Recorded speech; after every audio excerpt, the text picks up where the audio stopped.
এটা হচ্ছে ঝালকাঠির অতীব চমৎকার সুন্দর স্নিগ্ধ একটা শীতের সকাল। বাংলাদেশের দক্ষিণাঞ্চলের অর্থাৎ বরিশাল বিভাগের অন্যতম নদী বিধৌত একটা জেলা ঝালকাঠি। আর ঝালকাঠি জেলার আশেপাশের অন্যতম একটা নদী হচ্ছে গাবখান নদী, যার সাথে কানেক্টেড এই বাসন্ডা খাল। আর এটি হচ্ছে বাসন্ডা ব্রিজ, যার অবস্থান এখন খুবই নড়বড়ে। তার নিচেই আমি সকালে নাস্তা করতে বসছিলাম। শব্দটা শুনুন একটু। মনের কোণে একটা ভয়ের অনুভূতি নিয়ে এইখানে রুটি আর ভাজির লোভ সামলাতে পারলাম না। মোটামুটি ফজরের নামাজের পরপরই এইসব দোকানে মানুষের আনাগোনা চলতে থাকে। রুটি 10 টাকা করে, ভাজি 10 টাকা। দুটো রুটি একটা ভাজি, মোট 30 টাকা রেখেছে এইখানে। শীতের 5 মিশালি সবজি দিয়ে তৈরি করা এই ভাজিটা খুবই মজাদার ছিল। আর রুটিগুলো ছিল নরম তুলতুলে।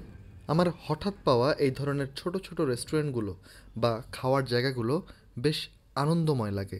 যে কোনো এলাকা সম্পর্কে, বিশেষ করে জেলা শহরগুলোতে সেই এলাকা সম্পর্কে জানতে এবং একই সাথে সেই এলাকার খোঁজ খবর নিতে এই ধরনের দোকানের আড্ডাগুলোর আসলে কোনো বিকল্প নেই। ঝালকাঠি শহরটা এতই ছোট যে এই শহরে আপনি মোটামুটি একটা হাঁটা দিলে পুরো শহর ঘোরা হয়ে যায়। আমি যাচ্ছি গরম ভাতের খোঁজে। ছোটবেলায় পাপার সাথে সকালে ফজরের নামাজের পর হাঁটতে বেরিয়ে এই ধরনের গরম ভাত, ডিম ভাজি, আলু ভর্তা, ডাল দিয়ে খাওয়া দাওয়া করা ছিল এক রকমের রুটিন। ঠিক সেরকম একটা হোটেল পেলাম আমরা সাধনার মোড়ে। ঝালকাঠির সাধনার মোড়টা বেশ বিখ্যাত।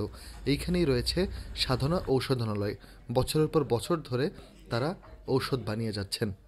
সকাল তখন 7টা, 7:30। কর্মজীবী মানুষের আনাগোনা শুরু হয়ে গেছে এই দোকানগুলোতে। আমি নিলাম ভাত, আলু ভর্তা, কাঁচা কলা ভর্তা, ডাল এবং একটা ডিম ভাজি। একদম অতি সাধারণ কোনো জায়গায় অতি সাধারণ খাবার খাওয়ার মধ্যে যে তৃপ্তিটা রয়েছে সেটা আমি পাওয়ার চেষ্টা করলাম এই দোকানে।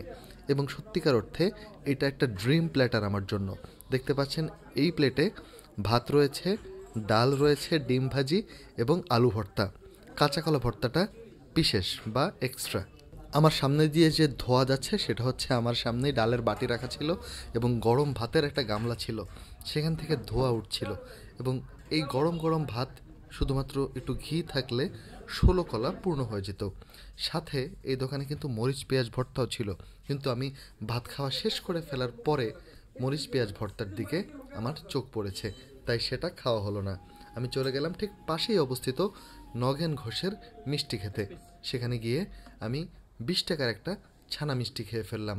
এইখানেও কিন্তু নাস্তার ব্যবস্থা ছিল, দেখতে পাচ্ছেন সুজি, হালুয়া, ডাল, ভাজি সবই ছিল। কিন্তু যেহেতু আমি অন্য জায়গায় নাস্তা করে ফেলেছি, তাই আমি আর এই দিক থেকে নিজেকে একটু সামলে রাখলাম, লোভ সংবরণ করলাম। যেমনটা বলছিলাম, ছোট্ট একটা শহর ঝালকাঠি। এই শহরে মোটামুটি 50-60 টাকা আপনি রিক্সা ভাড়া খরচ করলে পুরো শহর ঘোরা হয়ে যায়। এটা হচ্ছে উপজেলা পরিষদ।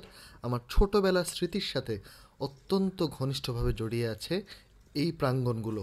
এই জায়গায় প্রচুর মন্দির রয়েছে, মসজিদ রয়েছে এবং ঝালকাঠিতে বাংলাদেশের অন্যতম প্রসিদ্ধ একটা মাদ্রাসা রয়েছে, নেসরাবাদ মাদ্রাসা। এটা আমি ছোটোবেলা থেকেই হুজুরের বাড়ি হিসেবে চিনে এসেছি। আমি ঠিক শিওর না এখনও রীতিটা আছে কি না, ঝালকাঠির কেউ থাকলে আমাকে কমেন্টে জানাবেন।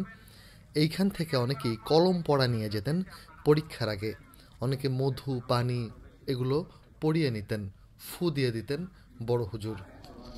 দেশের একটা বড় অংশের আলেম এবং হাফেজরা এই মাদ্রাসা থেকে পাশ করে বেরিয়েছেন। ভিডিওর একদম শুরুতে যে বাসন্ডা ব্রিজ দেখাচ্ছিলাম, সেই বাসন্ডা ব্রিজ পার হয়ে হাতের ডানে নিচের দিকে নামলেই আপনাদের চোখে পড়বে এই নেসরাবাদ মাদ্রাসা।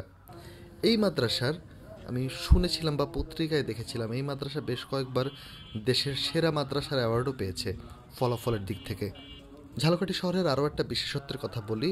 অসাম্প্রদায়িকতার দিক থেকে ঝালকাঠি শহরটা একটা উজ্জ্বল দৃষ্টান্ত হয়ে থাকবে।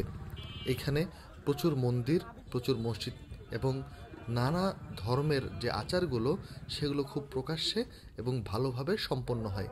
কোথাও আমি এখনও পর্যন্ত কোনো নেতিবাচক নিউজ শুনিনি বা দেখিও নি।